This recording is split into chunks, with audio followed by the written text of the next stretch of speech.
Hello, everyone. Today we have with us Leo Chan.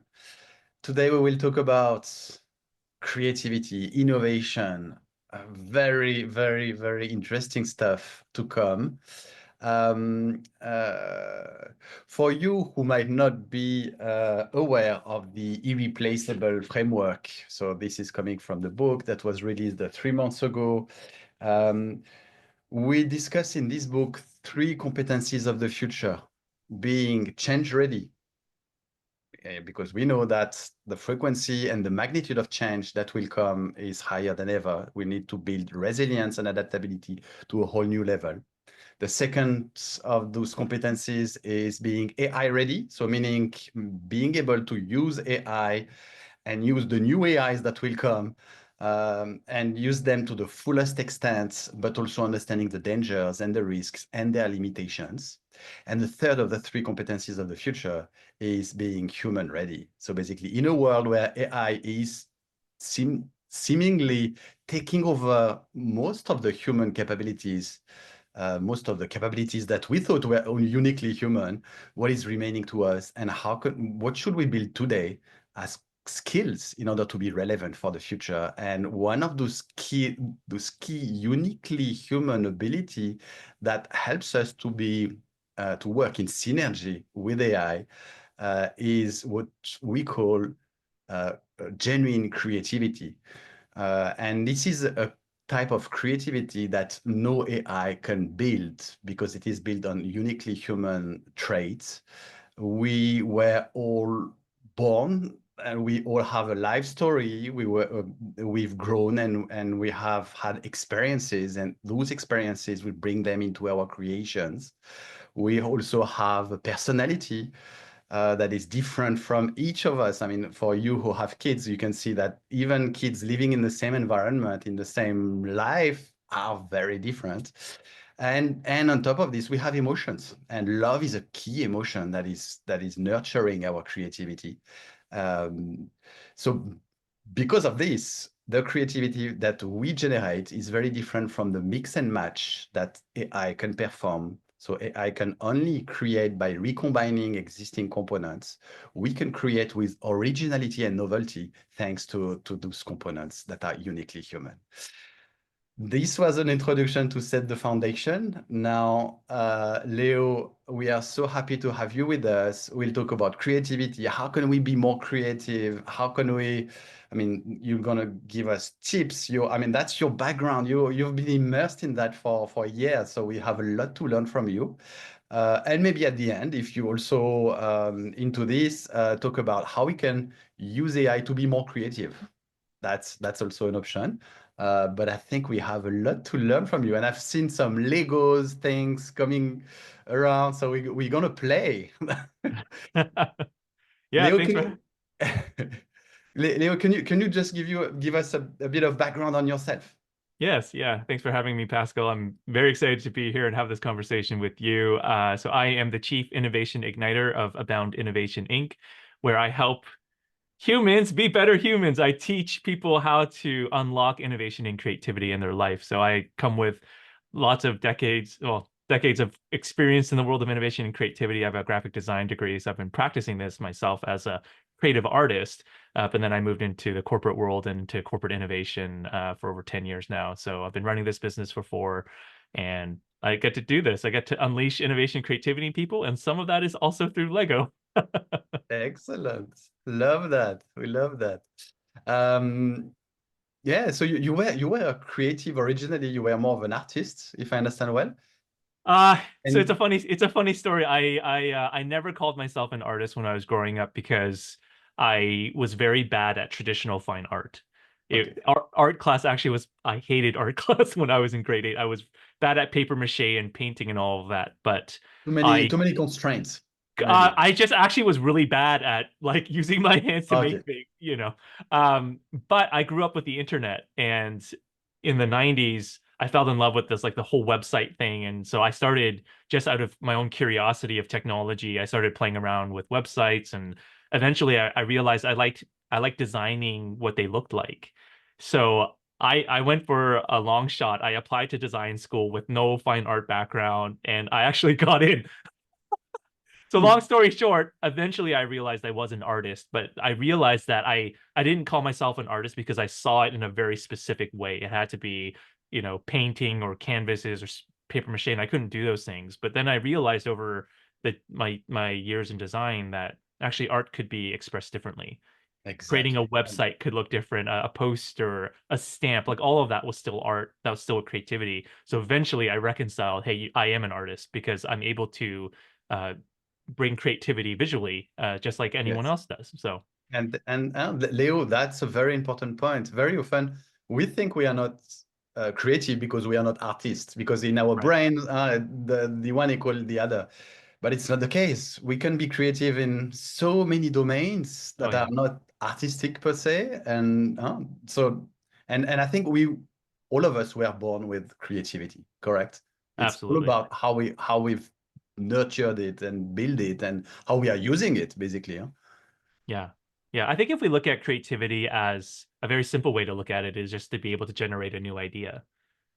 If we look at it from that lens, that definition applies to everybody. Yeah. If you're watching this, you've created a new idea in your life. You have creativity within you. If you look at creativity as fine art, then we limit ourselves because then, okay, yeah, if I don't draw or don't paint or sculpt, well, Mm.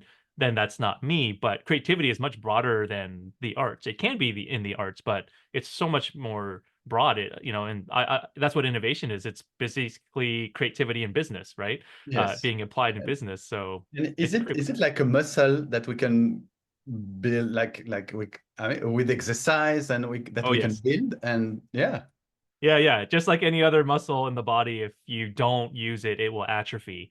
But if you are intentional about it, it's a discipline just like anything else, right? I tend to think if I worked out for 2 weeks, I'm really strong, and then I can not work out for a couple of months, my muscles get weaker. They actually do. It's the same with creativity. If we don't continually exercise and practice it, it will get weaker, but it's not to say you can't strengthen it again. We can start anytime, anytime. excellent. I love it. You know, that comes to one of the points that we discuss a lot in the community, which is about AI obesity.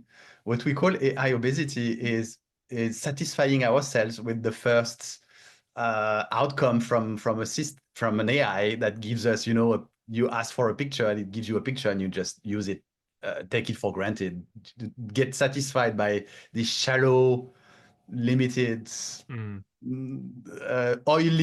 It's the same as fast food, it's easy, fast, and but very very basic, and so to avoid AI obesity, which we are all tempted to go to, our brains are made to work more efficiently, so they are Yeah. looking for shortcuts everywhere. So if they see that AI can be seemingly creative, our brain will say, okay, take this shallow creativity coming from AI and get satisfied by it.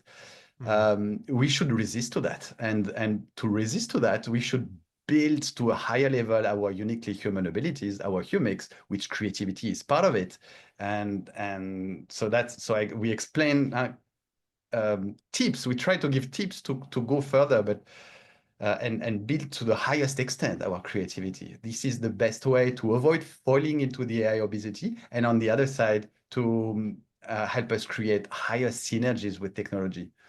So that if we get to this level, if we are at this level of creativity today, if we get to this level, technology will give us again an additional one. Uh, Yeah, so it yeah, makes me think actually because we can get, like you said, we can be satisfied with the first output, and that actually is true if we're not using AI. We're doing, so I was a graphic design student. I have a graphic design degree, and I could have always been satisfied with my first idea, right? yeah. Going in school or whatever it is. But my first idea rarely was my best idea. It would always take a discipline of exploration, sitting with it, keep going, more iterations.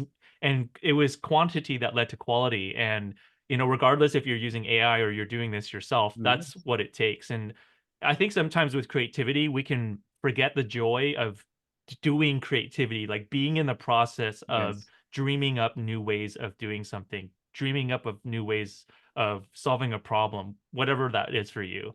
And we can only look at the output. I just want to get to this, but we forget that the journey there is actually, well, at least it is for me. It's enjoyable coming up with, I love waking up and coming up with new ideas and possibilities and seeing what could be and doing that exploration. There's joy doing that part of it. So if we just kind of like, oh, I'll just do the first thing, you miss that part. And Yeah. probably the quality of your idea won't be as great as you took the discipline to actually go through the whole process. Love it. That's very, very, very enriching what you just shared. And indeed, I think the process is, I mean, enjoying the experience of the process is of yeah, exercise and on of yeah, bringing our creativity to life is something so enjoyable. And this is connected to what we call the flow, getting into the flow. And this is a state of mind where you don't even feel time anymore. You Yeah. lose notions of everything in your environment, and Yeah. you're fully immersed in what you do. And this is according to research, and the, the times where you have the highest creativity. Uh, Yeah, flow is so important. I mean, we can't. The way I look at it is you can't make yourself get into flow, but you can help create the conditions that encourage you to get into flow. And yeah. actually, Lego is one of those ways too. Yeah, great. Because people get really immersed into the activity, they lose all track of time. They have no idea that Yes. minutes is passing, and then half the day is gone, the full day is gone.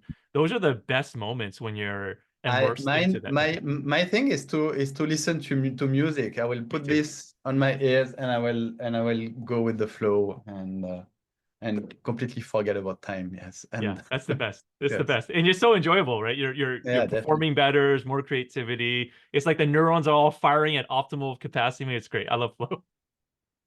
Excellent. So my two other tips that I use for me is when I exercise. After exercising, like I like to run every day. I will run like 2-3 miles in the Mm, morning, and when I come back, I have an explosion of ideas. So I mm, need to take notes and write everything. And another one is putting myself on my bed, and getting to a state of almost sleeping, but not mm. getting there, and here as well, and letting really my brain go. I mean, like no constraints, no ideas, nothing. I really blank, and it by itself, it's gonna go into a lot of ideas that I will take notes as well. Yeah, yeah. Those are great tips. I like colors a lot, so you could tell from my this is real, by the way. Yes. Some people think this is fake. It's real. Colors for me really help inspire creativity for me or put me into flow. And then also these my headphones as well. I like to turn on some tunes and I Some music. put on some You- music so I can Which kind of kind of get. music you?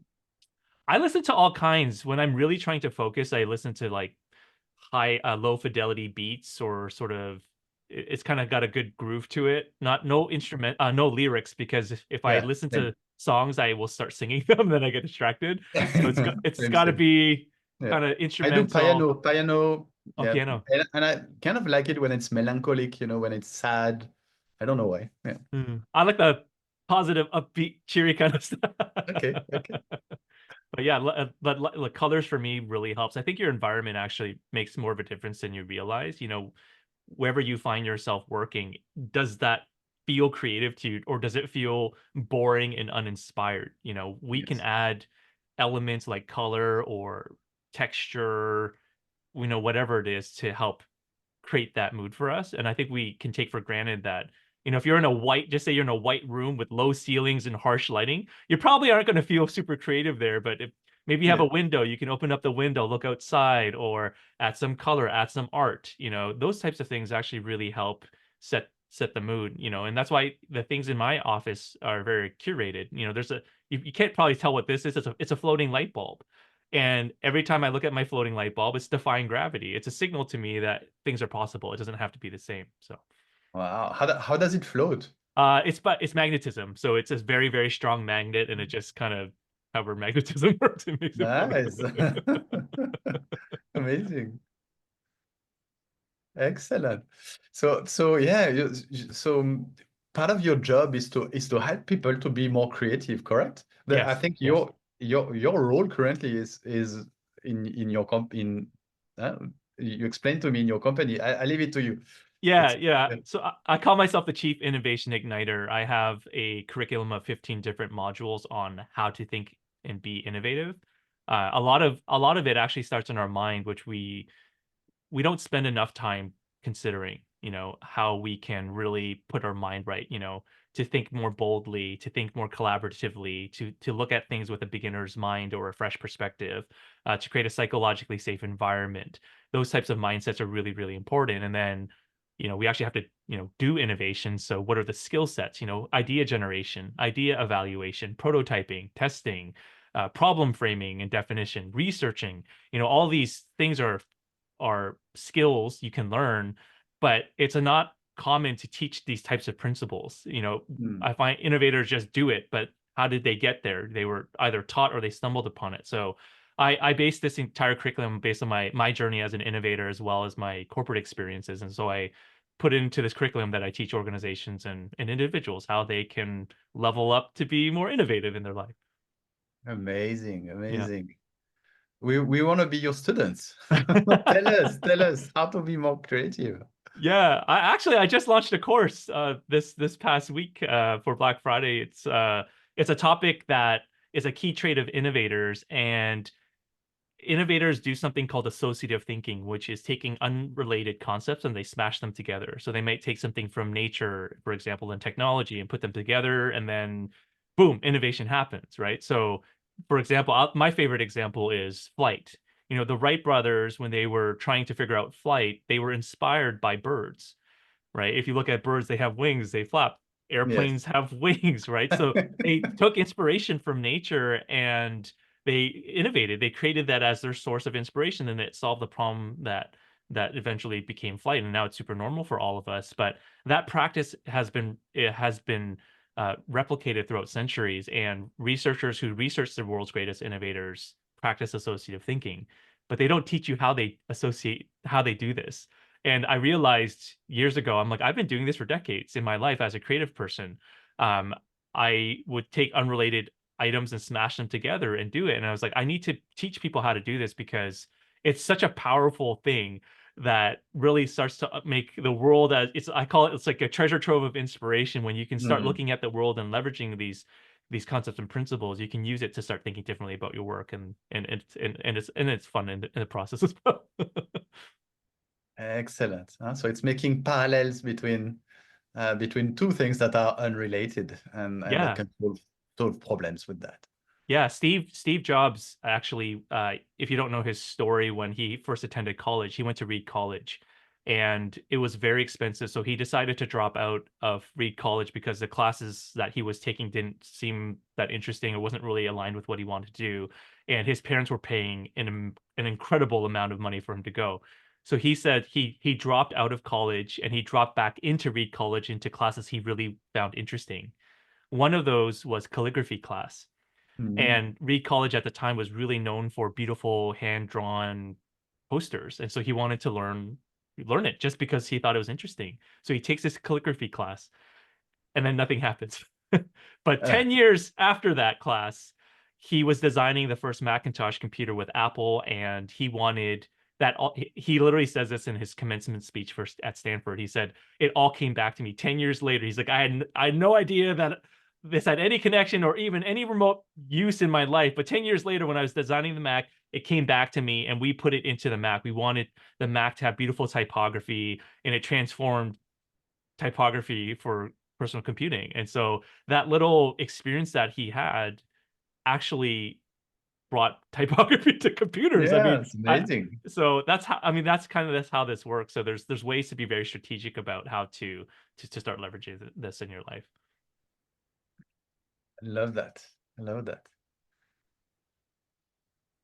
Have you, I'm curious, Pascal, I'm sure as a innovation type person yourself, like, what are the ways in which you've combined ideas in your practice? Yeah, I don't. I No, I don't have a specific practice around this. Okay. I know this exists, and I don't know if I should practice it. Basically, if I should, yeah, be more, yeah, thorough yeah, more disciplined about this, and maybe exercise these skills. Uh, because this is, I mean, associative is also something where AI can help us.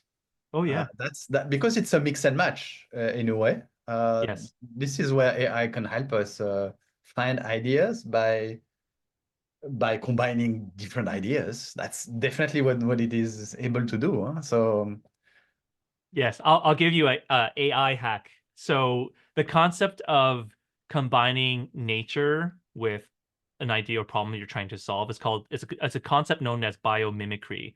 So yeah. it's looking to nature as a source of inspiration for your problems. So we could, for example, go and look at sharks and see how they might inspire us to think differently. In fact, Speedo was inspired by shark skin. That's where that material was developed. It was inspired by shark skin, and that's Mm. why it's helps swimmers be more quick. I say it's aerodynamic. It's probably a different term underwater, but it helps them to be faster underwater because it's like shark skin, right? Sharks can move quickly underwater. And I posted this on LinkedIn several weeks ago about this whole concept of biomimicry because I bought a new I bought a new sink stopper for my washroom, and it was inspired by mushrooms. So I just thought it was a cool example of biomimicry. So I anyway. So long story short, I posted this, and someone was like, "I wonder if AI could help with this," and I was like, "I would like to experiment." So I went to AI and I went to ChatGPT. I said, "Hey ChatGPT." Uh, I just was putting in a business prompt. Help me market this new product that I'm offering for my business. And I said, please go to nature and give me examples that will inspire me to think differently. And Pascal, I'm telling you, it was insane. This huge list, like go look at ants, go look at, giraffes, all these lists of things. Like, here's what you can learn from them. And so it's like I could go do this myself, but it would take me so much longer Yeah, to definitely. go look at ants, and so it gave me almost these thought prompts of places I could go to be inspired. And so I still need to go do the work, of course, right? But it gave me all these ideas from, and then I was like, give it from me from animals, give it to me from plants. You can curate Mm. AI's kind of what it gives you to inspire you. And I was like, wow, this is amazing.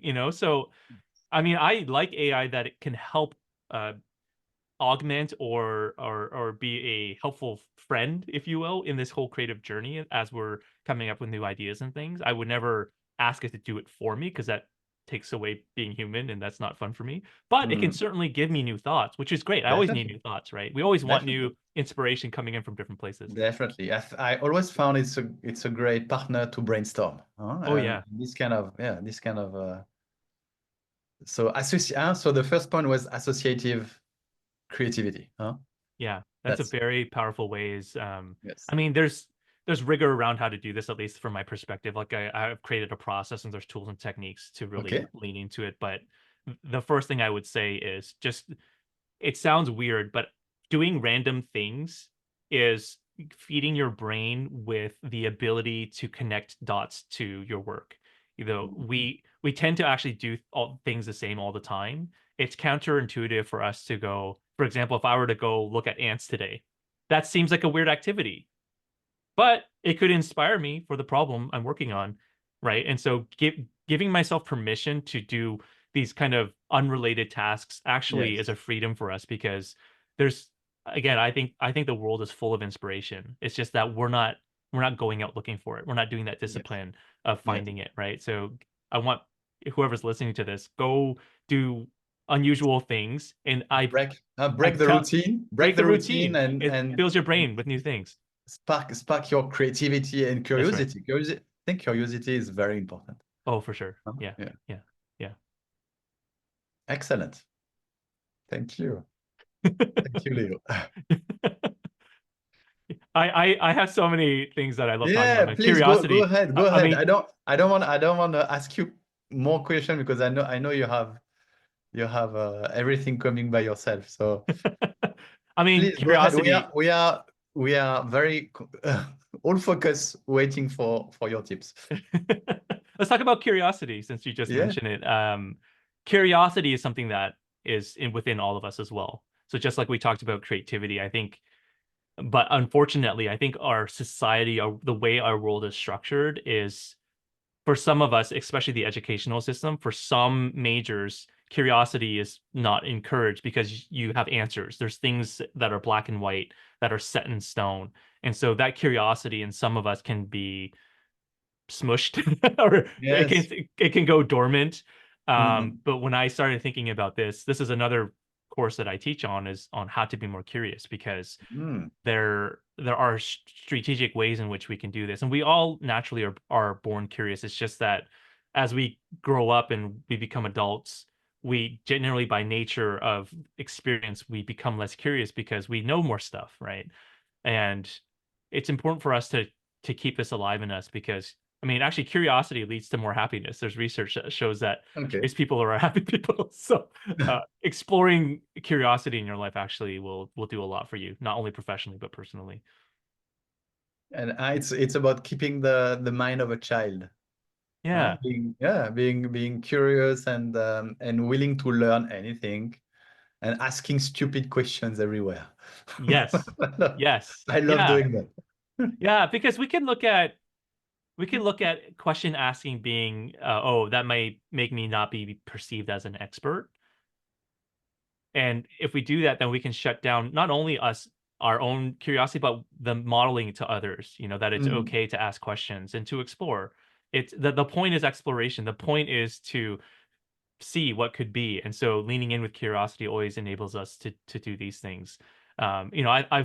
I've thought a lot about curiosity. Sometimes some of us who are, maybe, let's just say, will lean into the curiosity more. It's actually always a choice for all of us. And time actually is I think is the number one killer to our curiosity, is being too Mm. busy, right? Because Yes. I call them curiosity whiffs. Is sometimes you might go through life and something happens to pass by you. Maybe a UFO goes in front of you. If you don't have time to go explore the UFO, then it just passes by. But it's a whiff. It's a curiosity whiff. You have to take the time. If a UFO flies by you, to be like, "Oh, what is that? I'm gonna go. I'm gonna go Yeah. check that out."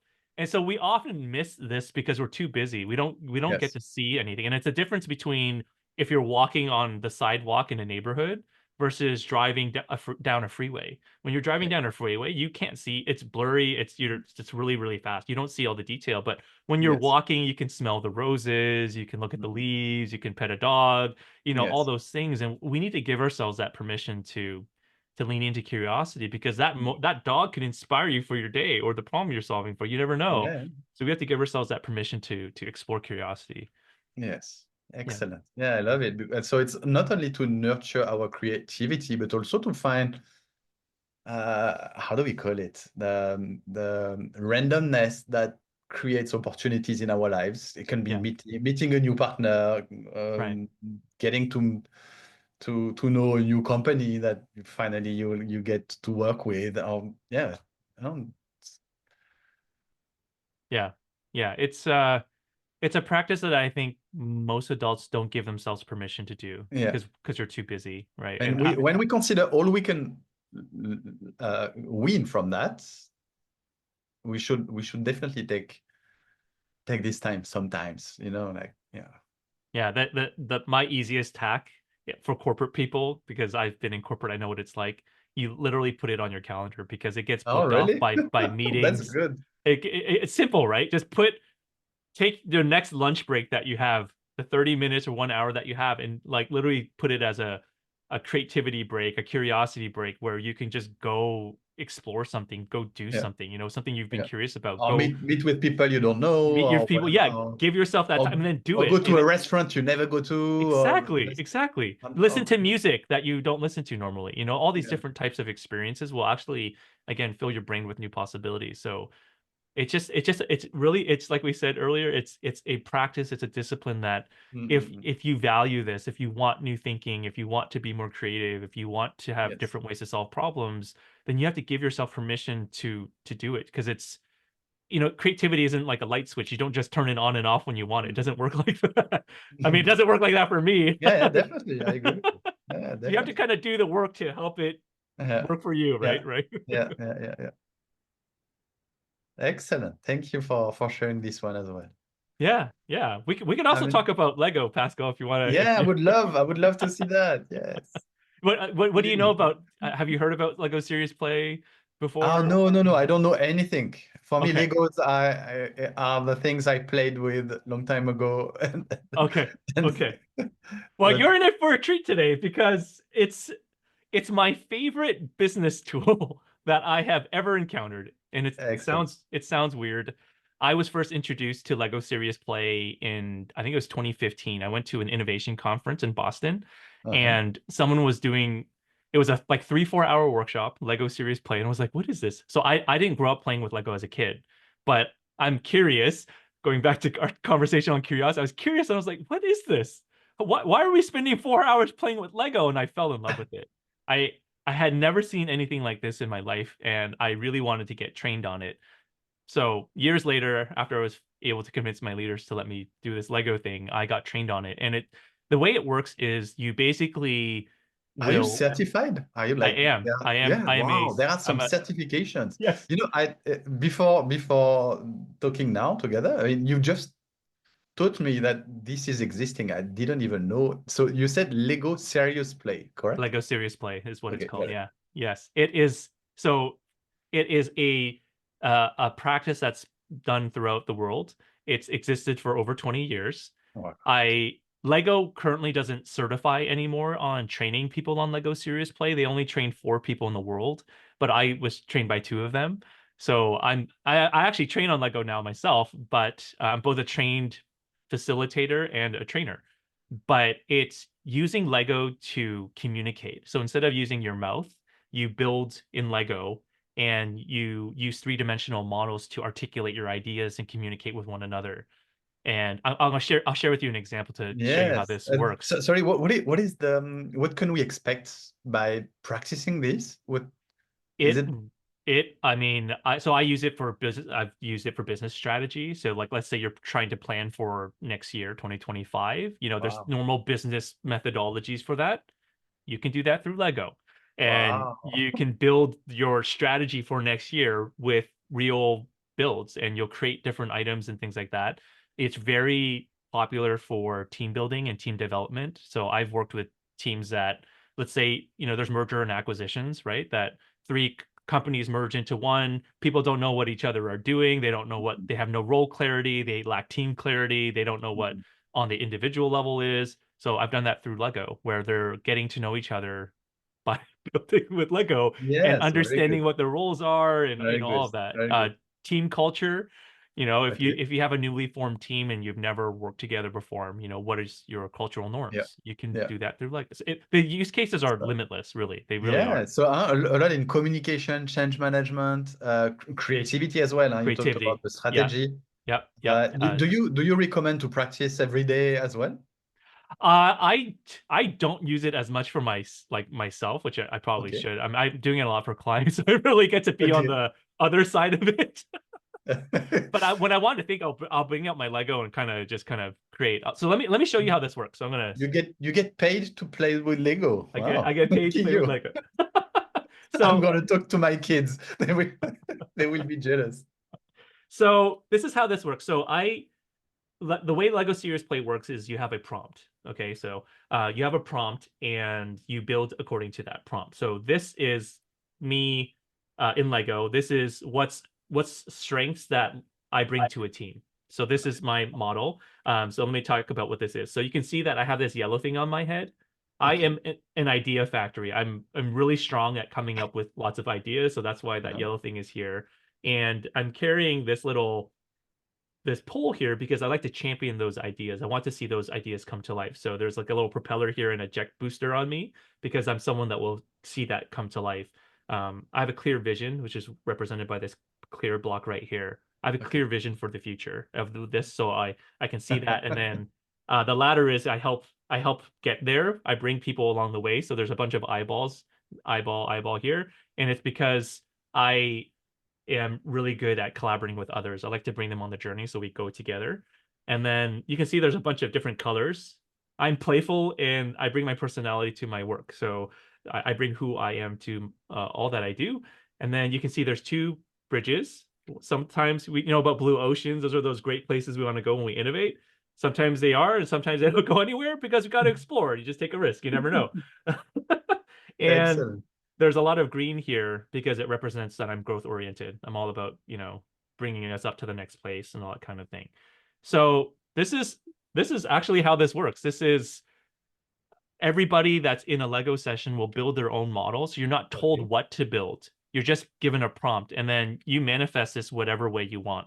Okay. And it becomes a very rich artifact for storytelling, metaphor, and you can see it's very, very creative because nobody builds the same thing. And it's Yes. amazing to see what comes out of people because actually when you start building with your hands, you engage more of your brain cells, which is insane when you think about it. You Interesting. can engage up to 80% of your brain when you build with two hands versus 15% using your mouth. Um, so there's a lot more insight. I mean, it's Yeah, amazing. It's amazing. very interesting. Yeah.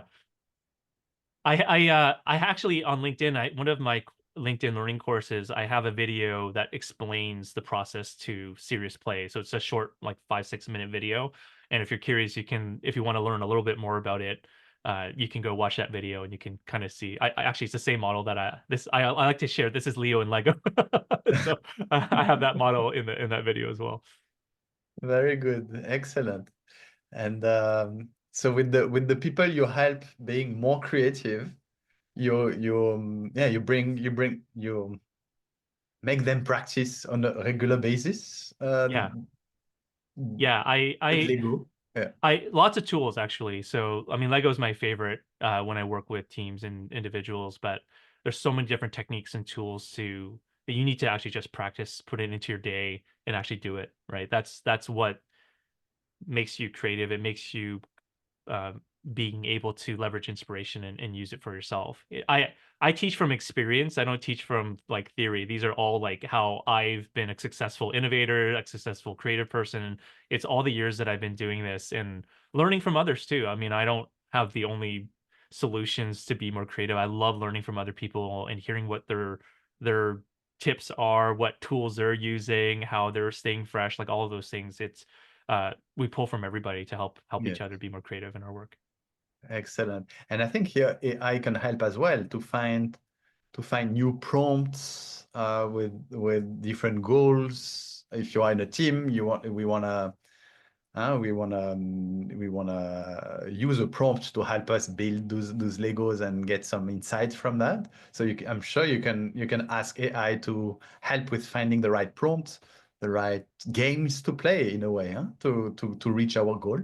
Yeah, I think so. I mean, AI is advancing, so I use AI a lot in my own work, and I think it's fun. So I'm a solopreneur, and I don't get to collaborate with others as often as I would like. So I'm often pulling up. I use Adobe Firefly because I have Creative Cloud, and Firefly is a generative AI for visual creation. I love using Firefly for my own work. So whenever I post on LinkedIn, a lot of times they're AI generated.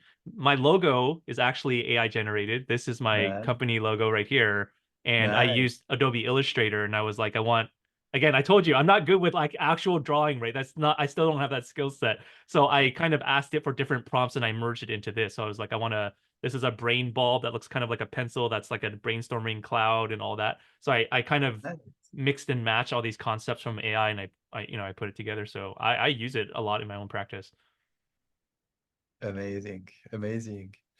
Uh, yeah, I mean, if you have any other tips to share, anything, any other ideas before we close, I think we have 2, 3 more minutes. If Yeah, I would love to offer all your listeners my first innovation course. It's called Building Your Innovation Skills on LinkedIn Learning. So I can actually give it to you for free. I have a QR code that you can scan, so you can look at that right Oh, there. wow, look at And that, how professional it is.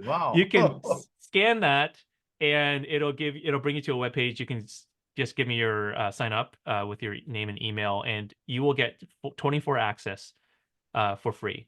So Wow. once you start watching the course, you have 24 hours to watch it for free, Got it. and it's a 1 hour course. So basically, if you have a day, block off an hour, you can watch the entire Ah, course, and that will teach you how to actually innovate. I talk through the innovation process, and I'm connecting this big word innovation to you, because a lot of people think innovation is also only for special people, where innovation is all around us. So scan that QR code. The website is bit.ly/Pascal24. I made it especially for all of you. And you can go there and sign up for the course. And over 10,000 students have enrolled so far on LinkedIn, which is great. It's been really Wow. fun to connect with everyone. But please take the course. It'll help you in your innovation journey. Thank you, Leo. Thank You're you. welcome. I mean, we've been so lucky to have you with us today. You gave us so much insight, and we are so lucky to have, yeah, an expert in creativity sharing with us. Thank you very much, Leo. And to the audience, see you next time. Thanks for having me. It was great. I hope you enjoyed today's conversation. Definitely, we loved it. Thank you, Leo. Thank you.